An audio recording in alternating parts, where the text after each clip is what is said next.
So के छ guys, welcome to my च्यानललाई। धेरै पछि चाहिँ अब ब्लग बनाउँदैछु।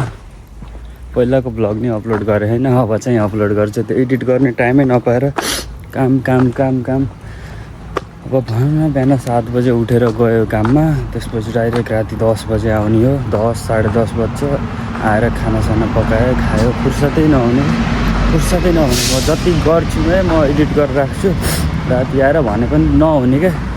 आज चाहिँ के भयो भने काममा भनेर गएको, भोलि र पर्सि छुट्टी थियो। अनि उसले चाहिँ मलाई आज डिपार्टमेन्टले चाहिँ फर्काइदियो क्या।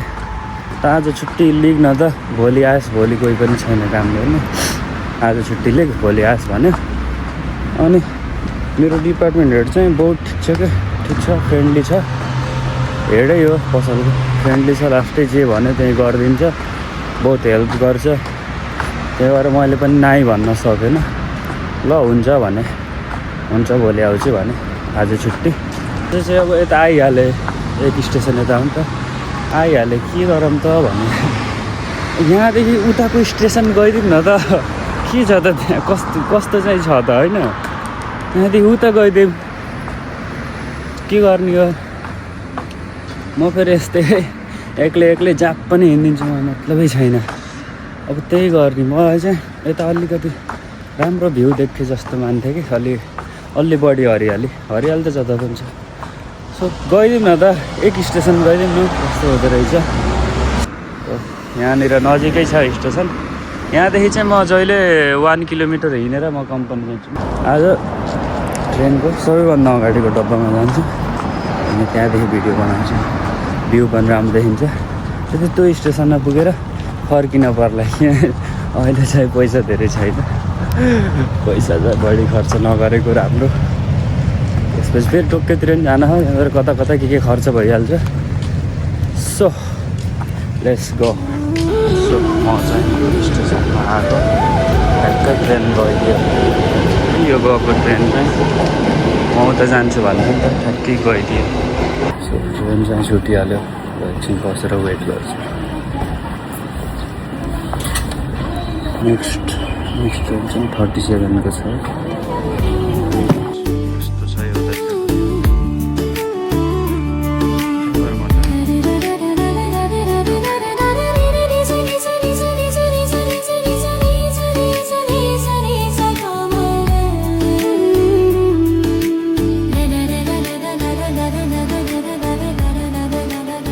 यस्तो ब्युटिफुल रहेछ है, भिडियोमा देख्नु भएन। अनि अझै कति भिडियो त यता अर्कै तरिकाले बनाएर त्यो क्लिपमा आएन।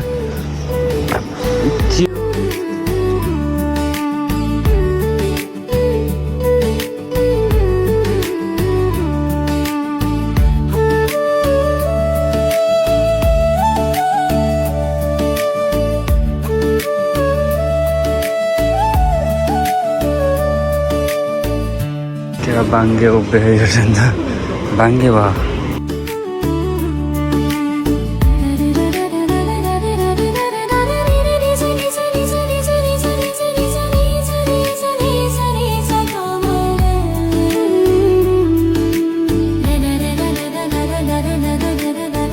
आज चाहिँ मैले त्यहाँ कोसमोसो भन्ने रहेछ, त्यहाँ चाहिँ सस्तो पाइँदो रहेछ। अहिलेसम्म थाहा थिएन है, मतलब महँगो पाइन्छ भन्ने सुनेको थिएँ, थाहा थिएन। 20 ताराहरू केही यो अघि नै 9:30-10 बजीतिर उठेको, अहिले त 12:30 बन्द लाग्यो। यस्तै छ। अब बिदाको दिनमा चाहिँ च्याट्ट सबै चाहिँ क्लिन गर्ने हो। अब चाहिँ बल्ल तरकारी लिन हिँडेको। अनि आज चाहिँ उमी जाने प्लान छ है, मेन चाहिँ त्यहीँ आज उमी जाने प्लान छ। हाम्रो विशाल सान, मानबहादुरहरू नजिकै छन्, हाम्रो मेरो नजिक छन्। यहाँदेखि ठ्याक्कै 30 मिनट छ। विशाल सानलाई नि मैले आफ्नै कम्पनीमा लगेको थिएँ, विशाल सानले मैले सँगै काम हान्छौँ है अहिले। अनि त्यही हो, उमी जाने हो। त्यही भएर साँझतिर चाहिँ उनीहरूसँग जान्छु र नाइट भ्यू हेर्ने हो।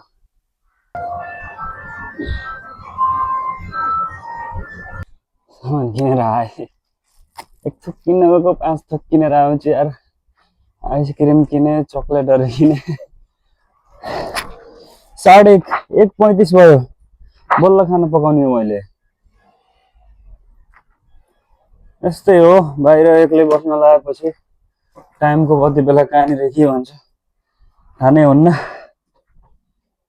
अब पकाउने हो 2 साढे 2 बजीतिर होला खाने। अब त्यसपछि 4:30 बजीतिर यहाँदेखि हिँडेर विशाल शान्तमा गएर अनि उमीमा जाने। ओके अब म खाना पकाउँछु खान्छु। अब जाने बेला गराउँछु अब म ब्लग डाइरेक्ट। सो म चाहिँ अब उठेर नुहाई धुवाई गरेर है एकदम च्याट्ट परेर अब इनागे बिचको नाइट भ्यू हेर्ने भनेको। अहिले चाहिँ अलिअलि घाम लाग्यो है। इनागे बिचको नाइट भ्यू हेर्नतिर लागे। अब चिया तताउँछु, चिया पिउँछु। चिया चाहिँ नभइहुन्न मलाई। चिया पिएर त्यसपछि ट्याक्क लाएर इनागे बिच हुन्छ है आजको चाहिँ। त्यसपछि अब ढिला भइसक्यो, म अलि बेरसम्म सुतेँ, ढिला भयो। सो केही छैन, चिया चाहिँ खानै पर्यो जति ढिला भयो नि। आज राति के कस्तो हुन्छ हेर्दै जाउँ। अनि मोनोरेल पनि चढ्ने भनेको। मोनोरेल चाहिँ यता मेन चिबा स्टेसनमा हो, नजिकै हो। मेन चिबा स्टेसन त्यहाँदेखि 15 मिनट हो कि 20 मिनट जति हो। अनि हेरौँ के हुन्छ। ल अब चाहिँ म निस्किने बेला देखाउँछु। सो म चाहिँ अब इनाके बिचतिर हिँडेको। विशालसँग रेडी भइसकेँ, मैले चाहिँ ढिला गरिरहेको। सो अब यहाँ 30 को ट्रेन छ। त्यो 30 को ट्रेनमा म कुदेर दगुरेर कसरी हुन्छ त्यसलाई भेटाउनु पर्ने हुन्छ। त्यसपछि त्यही भेटौँ ल। ओके। सो म चाहिँ दगुर्दै आएको थिएँ ट्रेन भेटाउन। अनि सधैँ यो लाइनबाट मात्रै गएको थिएँ त्यो चिबाको लागि चाहिँ। उताको लाइनबाट गएको म आएको 4 महिना भयो। आजसम्म मैले देखेको थिइनँ। 30 को ट्रेन भनेर दगुर्दै आएँ। अनि त्यो लाइनमा ट्रेन उभिएछ, त्यो त होइन उता जाने होला भन्ने सोचेँ। तर यहाँ आएको थिइनँ 30 को ट्रेन, शङ्का लाग्यो त होला भनेर। अनि त्यता जानभन्दा पहिले ट्रेन सर गइदियो। सो अब 39मा आउँछ ट्रेन। अनि 39मा बल्ल जाने हो। म चाहिँ केटाहरूद्वारा घात भइए, किनभने म आइसकेँ, उनीहरू अझै आएन। अघि नै भन्दा चाहिँ हामी चाहिँ इनाकेमा आयौँ रे, म चिबा नपुग्यो। अहिले चाहिँ भर्खरै हिँडेछन्। म घात भइए, मलाई घात गरियो। मा चाहिँ भर्खरै केटाहरू आए। त्यहाँ भर्खरै देखेको थिएँ ट्रेनमा केटाहरू। ब्लगमा धोका दिए मलाई केटाहरूले। 5 मिनट मलाई उभ्याइदिए। 5 मिनट कम, 5 मिनटमा 500 कमाइन्छ। सो मानबहादुरले चाहिँ मलाई उताको सिट दिन थाल्नु भयो। हाम्रो कम्पिटिसन हो के। मानबहादुर पनि ब्लगरै हुन्। बसमा चढेर फर्स्ट टाइम बसको एक्सपिरियन्स हो। योदेखि चाहिँ हामी 10-15 मिनटमा पुगिन्छ। केटाहरू छन् झन्नै अब बिचमा मिठो सनसेट देखिने भयो कि मिठो घाम लागेर ठ्याक्कै टाइममा पुगिने भयो। केटाहरू लाग्यो छन् नै केटाहरू। फाइनल्ली अब यहाँदेखि यहीँ नजिकै छ, हामी एकदम समुद्रको नजिक छौँ।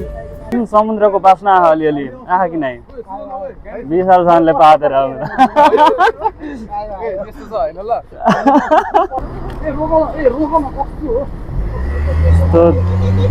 वहाँ टाढा हरियाली चाहिँ देखेँ है।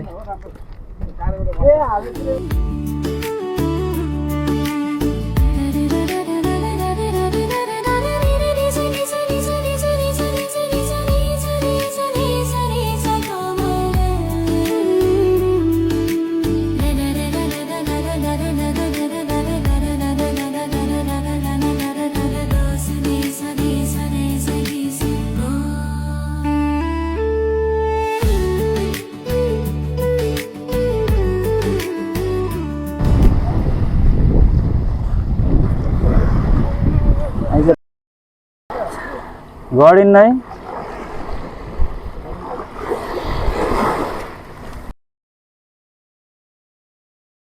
भिजाइदियो नि यार खुट्टा त मेरो त। भेजा रहेछ यार त।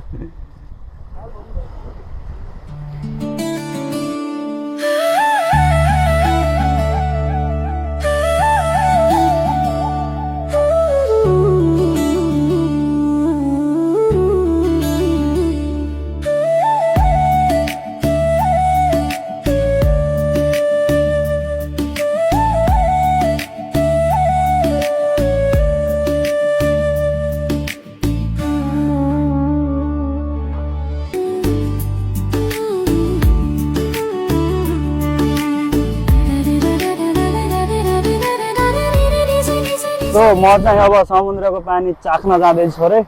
आयो आयो आयो आयो एकछिन है। सो चाहिँ समुद्रको पानी कतिजनाले मुत्यो होला नुनै नुन औँदै नुनिलो छ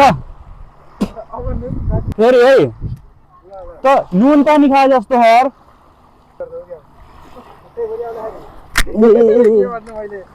सो अझै वान्स मोर यो त नुन पानी खाए जस्तो छ।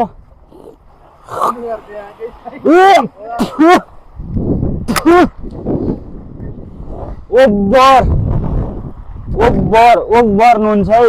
त्यो हुन्छ नि थोरै पानीमा यति नुन हाले जस्तो हो क्या पुरै औरै नुनिलो छ। केटा ट्राई गर। सो केटाहरूले पनि अब ट्राई गर्छन् रे। म भिडियो गर्दैन। हामी चाहिँ फर्केर आएर अब मासु यो मासु खान्न भनेको जहिले मासु पाक्दैछ। पछि आजको लागि चाहिँ यति मात्रै।